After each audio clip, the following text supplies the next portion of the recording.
Bom, vou fazer então a apresentação do meu projeto, que se chama Instabilidade no Desenvolvimento de Lepidópteros em Paisagens Antropizadas.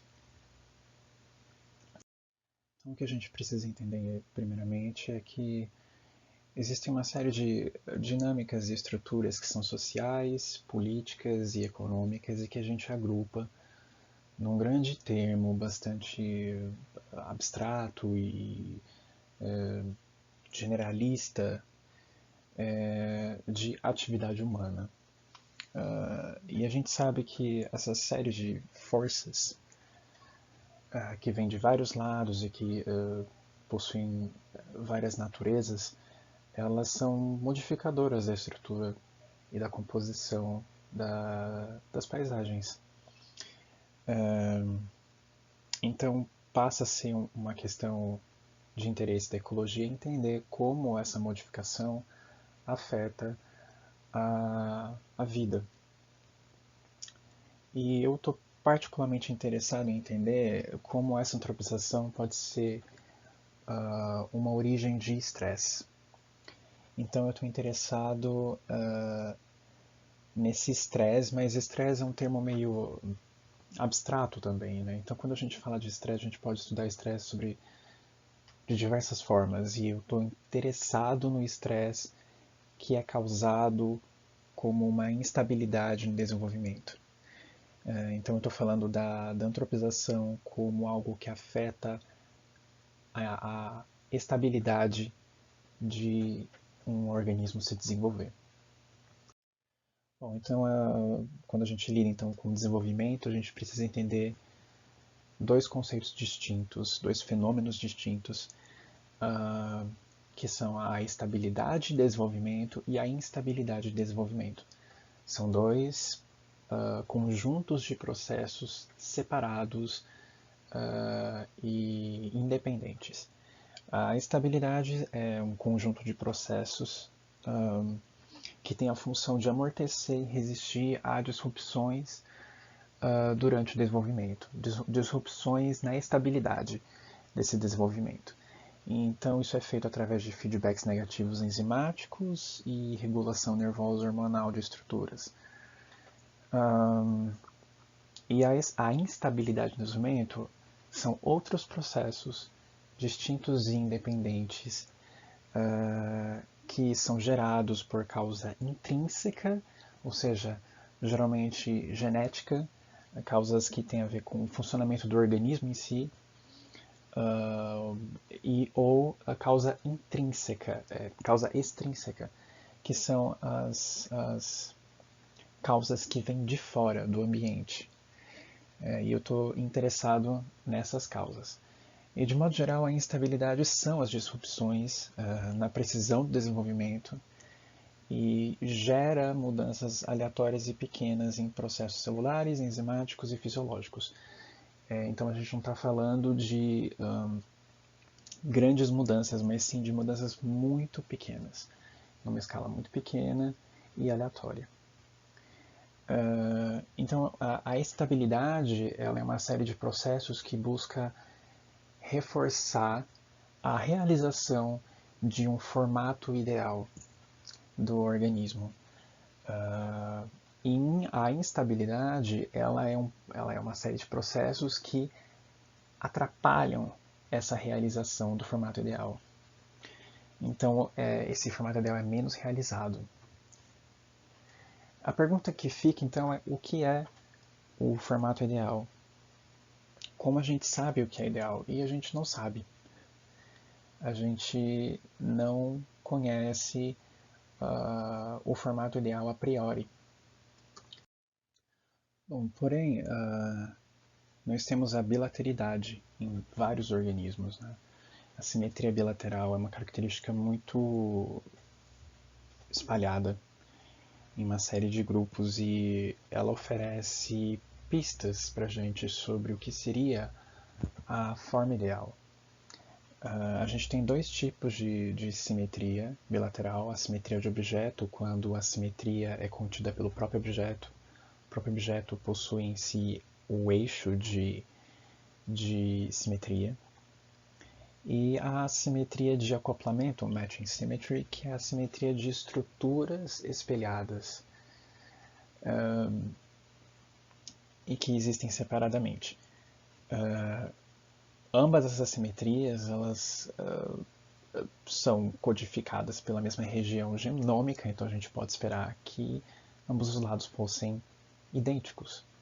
Quando os lados não são idênticos, a gente presume que essa dessemelhança foi causada por instabilidade de desenvolvimento. Então, a assimetria bilateral oferece uma pista sobre o que seria um ideal de formato. E a gente tem, então, 3 tipos de assimetria.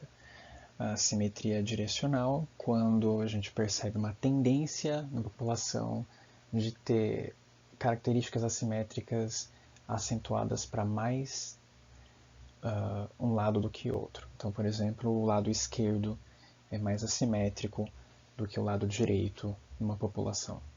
A gente tem a antissimetria, quando a gente percebe duas tendências distintas entre parte da população ter assimetria mais à esquerda e parte da população ser mais assimétrica à direita. E a gente tem a simetria flutuante, onde a simetria ela é completamente randômica e espalhada por todos os lados, lado esquerdo e direito. A questão é que tanto a simetria direcional quanto a antissimetria são fruto de processos intrínsecos. Então, se a gente está tentando responder algo que se relacione com a antropização dos ambientes e, portanto, de fatores extrínsecos, a assimetria que pode nos dar alguma resposta é a assimetria flutuante. A assimetria flutuante ela também é produzida por fatores intrínsecos, mas ela tem esse componente extrínseco. Ela pode, então, ser usada como uma ferramenta para mensurar a instabilidade de desenvolvimento por causas extrínsecas, ou seja, por estresse ambiental.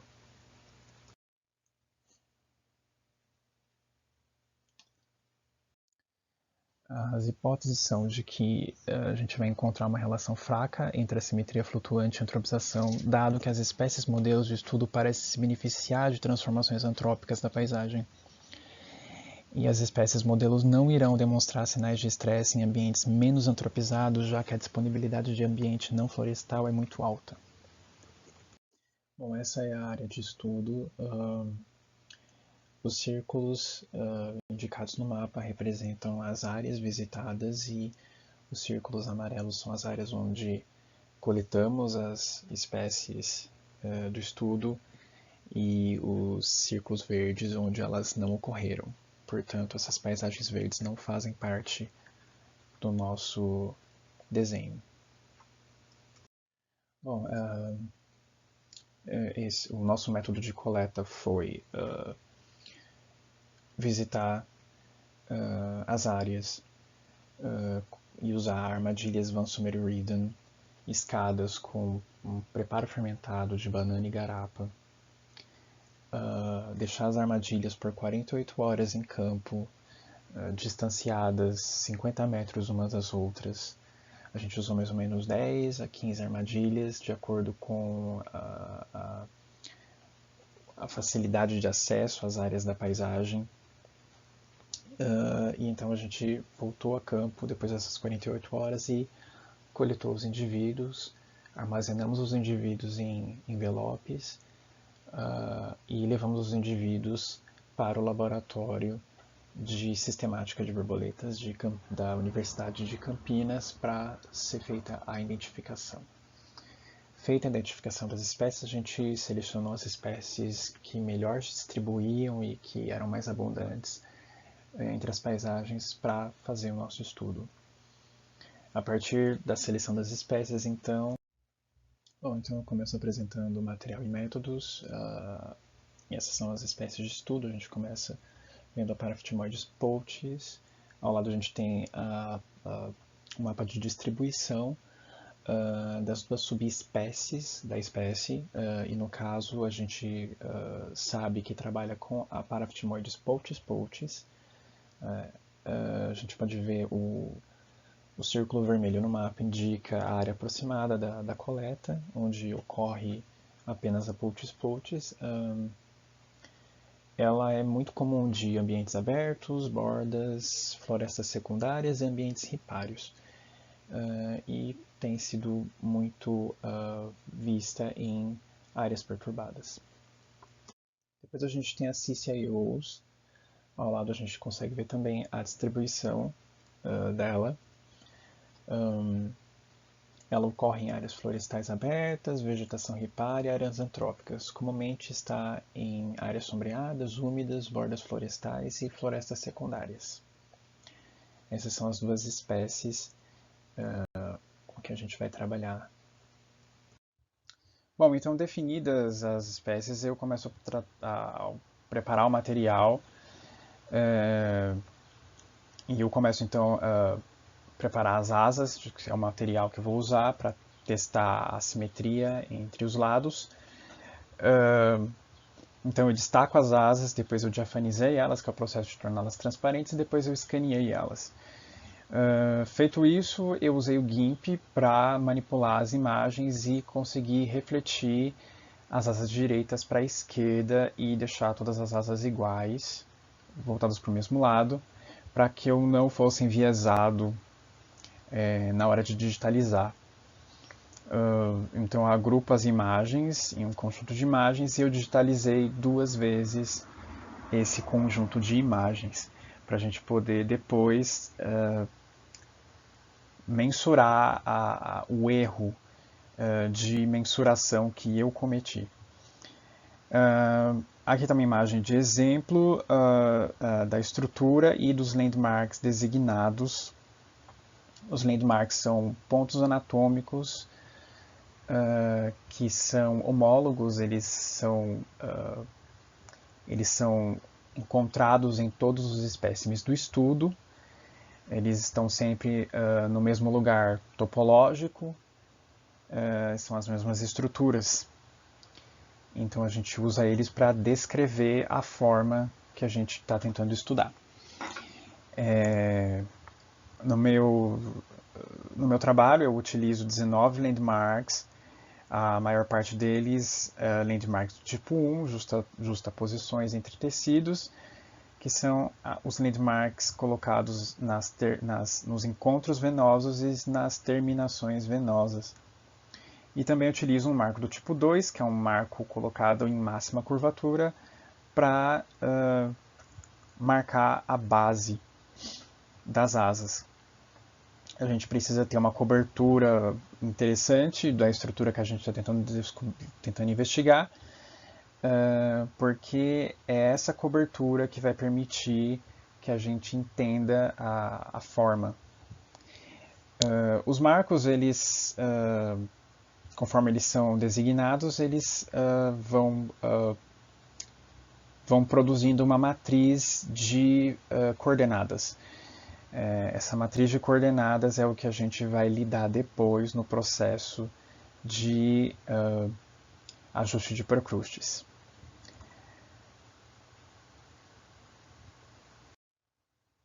Um problema muito comum quando você faz estudos usando lepidópteros e tira os indivíduos de ambientes naturais, e ao invés de criar eles em laboratório, é que vários indivíduos vêm com asas danificadas.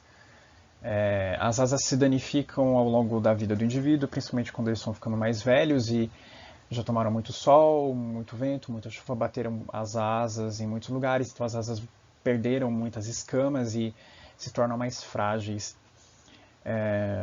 Então vários indivíduos tinham algum pedaço da asa faltando, como a gente consegue observar nessa foto. Em torno de 5% dos marcos em Paraphtimoides poltis estavam ausentes, ou seja, eles não podiam ser designados porque faltava o pedaço e a gente não pode simplesmente colocar onde a gente acha que seria o landmark. e 4% dos marcos estavam ausentes também em Cícia e Ous. Embora seja uma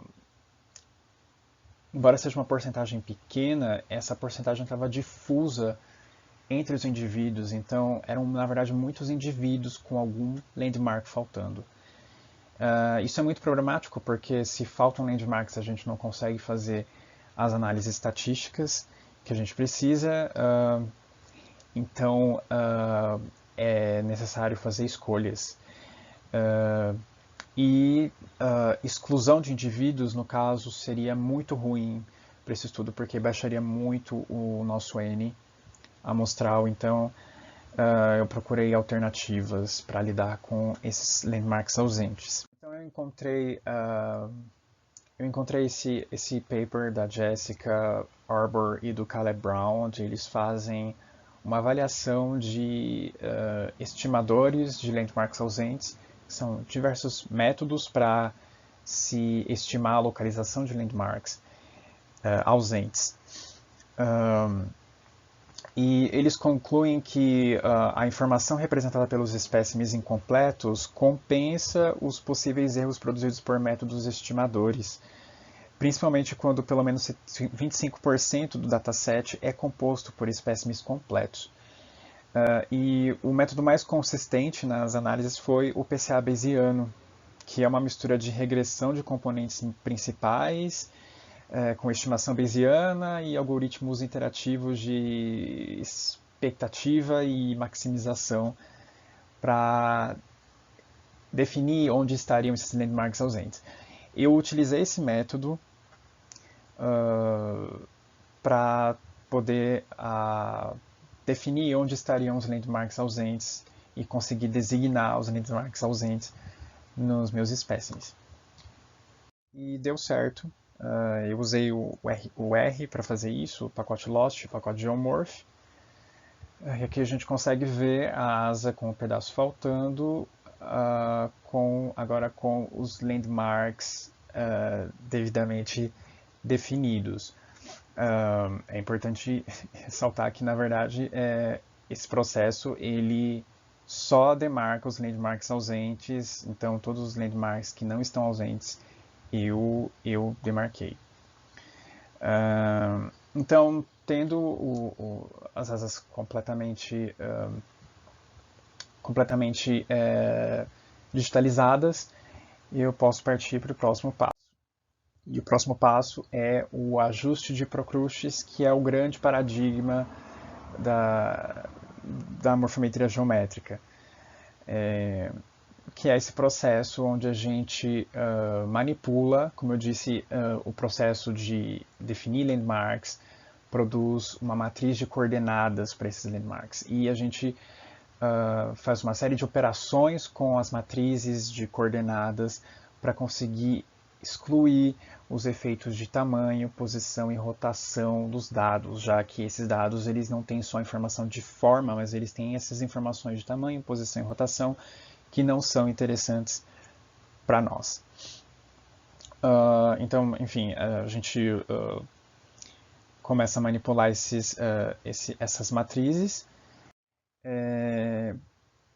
De praxe que o ajuste de Procrustes, no caso de matching symmetry, que ele reflita uma das asas para um lado para que todas elas todos os landmarks estejam no exato mesmo lugar.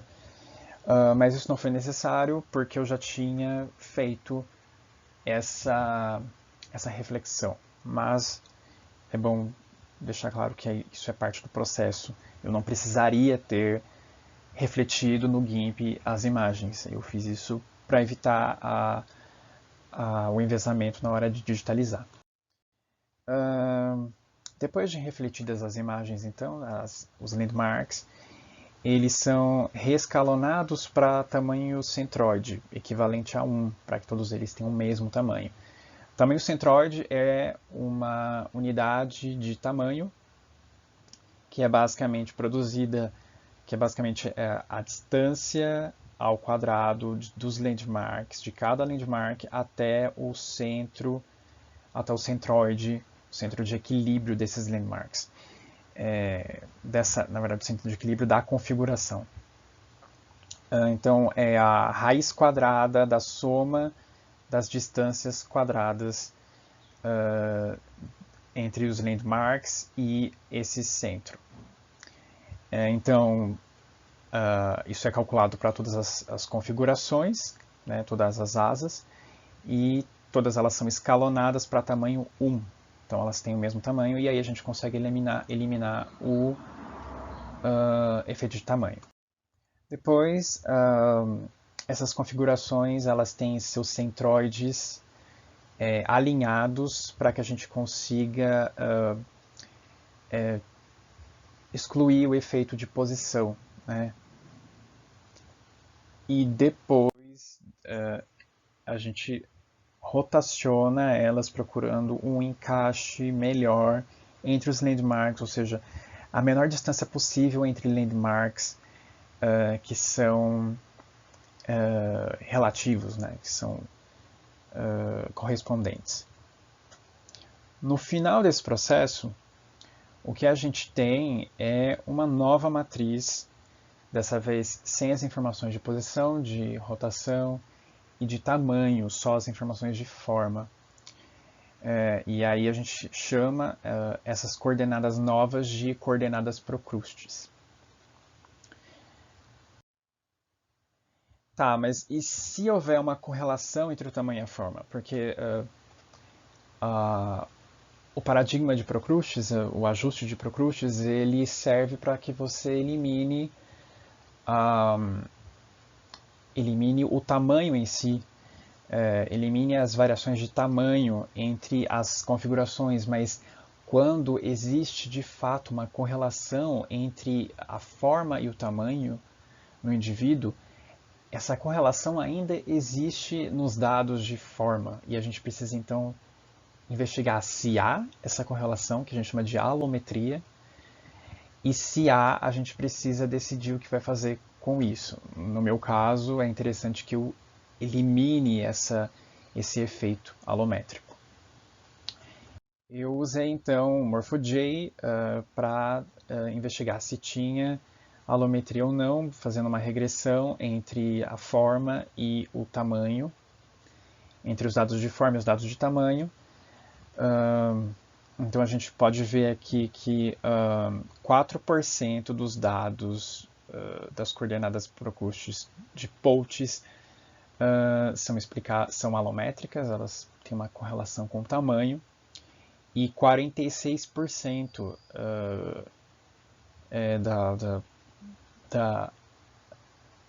dos dados de tamanho são alométricos em EOs.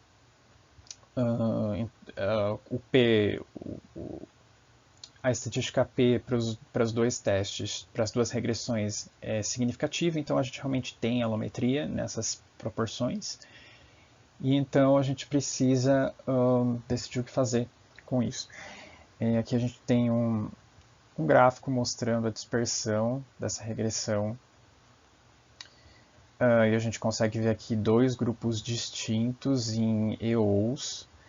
Eu imagino que isso seja exatamente a diferença entre machos e fêmeas, já que eu sei que há uma diferença entre machos e fêmeas no tamanho, mas a gente não tem informação, nos meus dados eu não tenho a informação de sexo dos indivíduos, então eu não podia testar especificamente os sexos. Então, de qualquer forma, é muito importante a gente eliminar essa alometria. Isso é feito. Bom, e aqui a gente consegue ver, só a título de curiosidade, um gráfico de mudança de forma de acordo com a mudança do tamanho. O gráfico a forma inicial é a azul, como a gente consegue ver, e a forma final, quando a gente aumenta uma unidade de tamanho centroide, ou seja, a gente aumenta o tamanho em uma unidade, essa é a forma média. Então essas são as formas médias. A forma azul é a forma média inicial, e as formas verdes embaixo são as formas médias finais, quando a gente aumenta o tamanho centroide em uma unidade. A gente pode ver realmente que há uma grande variação em EOs, mais do que em POTs. Bom, então, já que a gente tem alometria, a gente corrige essa alometria. E a gente faz isso extraindo os dados residuais da regressão. Então, eu extraí os dados de resíduo. Esses dados eles são uma nova matriz de coordenadas Procrucis, mas residuais. E é com essa matriz que eu faço as minhas análises morfométricas. Bom, então aqui eu vou falar um pouco sobre como eu fiz o mapeamento das áreas de coleta. Eu usei o software ArcMap para fazer o mapeamento e me utilizei de 8 classes de uso e cobertura do solo. O mapeamento foi feito manualmente, fotointerpretativo, onde eu criei shapefiles, polígonos, fui definindo polígonos das estruturas da paisagem, e depois eu criei rasters que configuravam mapas de uso e cobertura do solo. Aqui tem fotos de exemplo das categorias, das classes, como água, floresta avançada, floresta inicial, pasto, agricultura, silvicultura, áreas urbanas, ou área antrópica, e várzea. E eu resolvi fazer esse mapeamento em 3 escalas distintas, começando pela escala da armadilha, que é um buffer de 200 metros de diâmetro, de raio, 200 metros de raio, gerado ao redor da armadilha, para que a gente tivesse esse contexto mais imediato de onde o indivíduo foi coletado. Depois eu resolvi fundir todos os buffers de uma paisagem, que são os buffers de todas as armadilhas de uma paisagem, em uma paisagem só, numa escala 2, para ter esse contexto local das áreas de coleta, e também fiz mapeamento da área de 1 km de raio do centro de coleta, para que eu tivesse um contexto além da coleta. Então, depois disso, eu já extraí métricas espaciais. Eu fiz isso usando o Fragstats e eu resolvi extrair principalmente métricas de composição, como a área da classe e porcentagem da paisagem e área média ponderada. A área média ponderada é muito importante para as paisagens da escala 2, que tem tamanhos diferentes, então isso precisa ser ponderado. Depois eu extraí índice de maior mancha, para a gente ter uma noção de quais são as classes que dominam as paisagens. Borda total é muito interessante, principalmente para essas espécies que têm uma preferência por borda, então a gente, tendo uma noção das bordas totais de classe, a gente pode ter uma noção de disponibilidade de habitat. E distância euclidiana até o vizinho mais próximo, para a gente ter uma noção de isolamento principalmente dos fragmentos florestais, para a gente ter uma ideia de como está a fragmentação dessas áreas. Além dessas métricas, eu também penso em usar o índice de transformação antrópica, que é um índice, também uma métrica de paisagem, porém que tem esse esse elemento de peso para pesos distintos para cada classe, onde eu pretendo enviar essa relação de classes para especialistas para que eles possam dar uma nota de 0 a 10 para cada classe em termos de quão antrópica ela é. E depois eu vou produzir, né, os valores de ITA para cada paisagem. Sobre as análises estatísticas, a gente pensa em fazer obviamente para as 3 escalas, onde a gente vai usar GLMM para escala 1, escala de 200 metros a partir da armadilha, e para as escalas 2 e 3 a gente vai fazer GLMs, usando, obviamente, como variável dependente os scores médios de assimetria. Aqui no caso, as médias de assimetria para cada armadilha, e nas escalas 2 e 3, o score de assimetria médio para a paisagem. As métricas de paisagem relativas a cada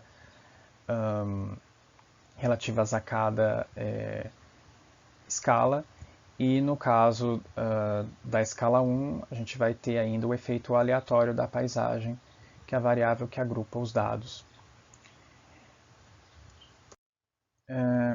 Então, mostrando alguns resultados preliminares, isso é resultado da minha nova Procrustes para POUTs. A nova Procrustes é a análise que a gente faz para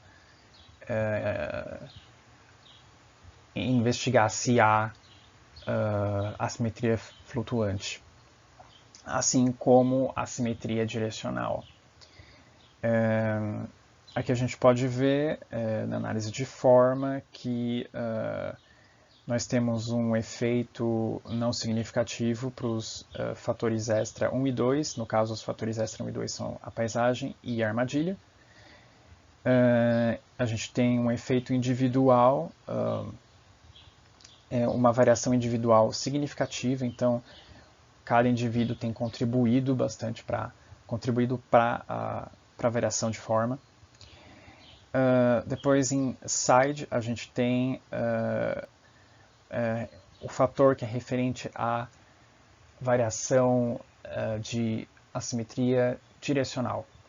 E nesse caso, em POUTs, não é significativo, então a gente não tem assimetria direcional, que é um resultado incomum, já que a assimetria direcional é bastante comum na natureza.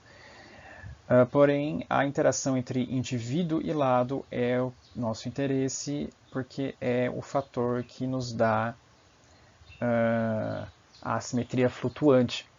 E no caso é significativo, então a assimetria flutuante em POUTs, em paraftimoides POUTs.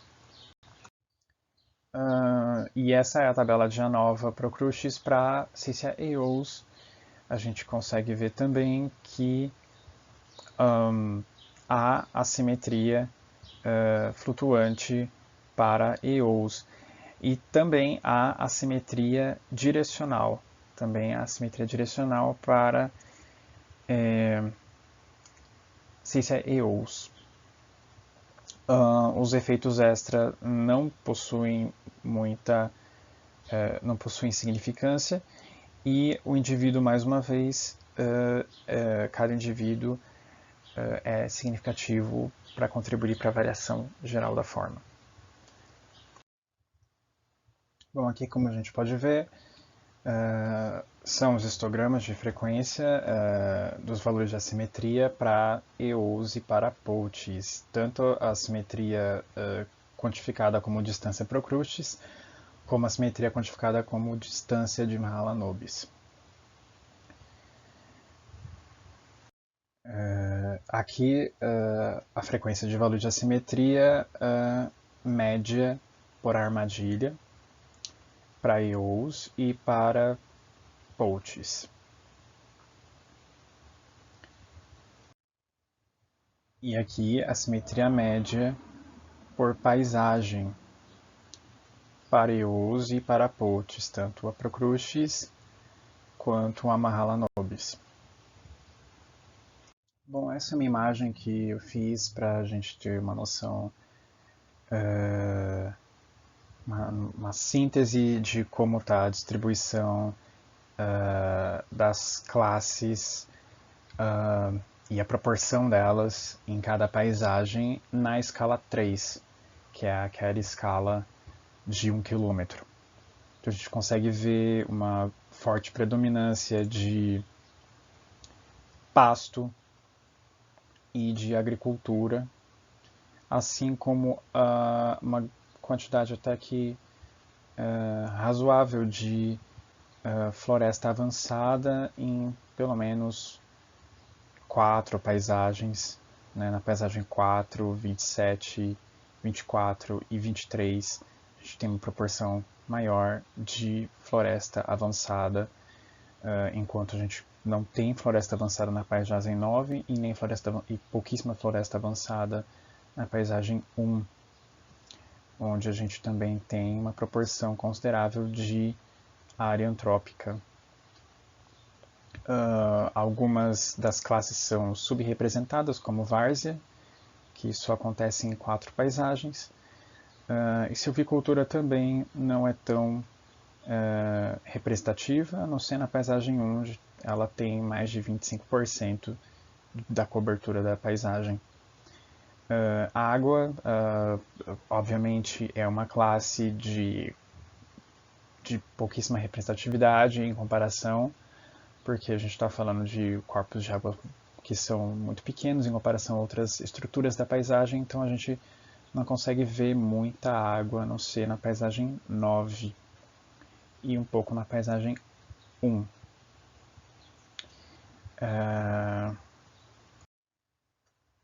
Bom, e aqui são duas imagens para a gente observar como está a relação do isolamento dos fragmentos florestais na escala 3. A primeira imagem se refere às florestas avançadas e essa imagem de baixo se refere às florestas iniciais. A gente consegue perceber altas distâncias entre os fragmentos de floresta avançada em comparação com as distâncias entre as florestas iniciais nas paisagens. Na paisagem 10 a gente tem o maior nível de distância, que chega a quase 600 metros, enquanto a distância mínima é na paisagem 4, com 55 metros. Isso é bem diferente, isso é relativamente diferente quando se trata de floresta inicial, onde a distância mínima foi de 15 metros e a distância máxima foi de 127. Faz bastante sentido que as coisas estejam configuradas dessa maneira, já que o processo avançado de fragmentação da Mata Atlântica tem como consequência a extinção de fragmentos maiores. Então, os fragmentos maiores vão ser mais raros e vão estar mais distantes uns dos outros, enquanto é mais fácil encontrar fragmentos menores. Por isso a gente vê que os fragmentos menores não estão tão distantes entre si, entre as paisagens.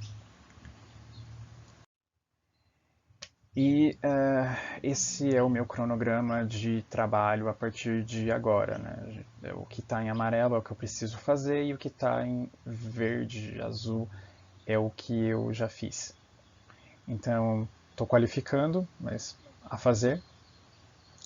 A extração de métrica de paisagem eu já fiz, de todas as escalas, então eu só preciso descrever as paisagens e usá-las nos modelos, assim como a extração dos scores de assimetria flutuante também já foi feito, principalmente depois da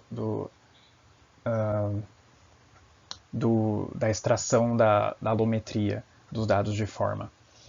Então isso já está feito, eu só preciso testar os modelos e tenho que fazer o cálculo de alteração antrópica, de transformação antrópica, fazer as análises estatísticas dos modelos e escrever a redação da dissertação, que eu imagino que eu consiga terminar até novembro, correndo um pouco. E a defesa fica para dezembro. É isso. Muito obrigado.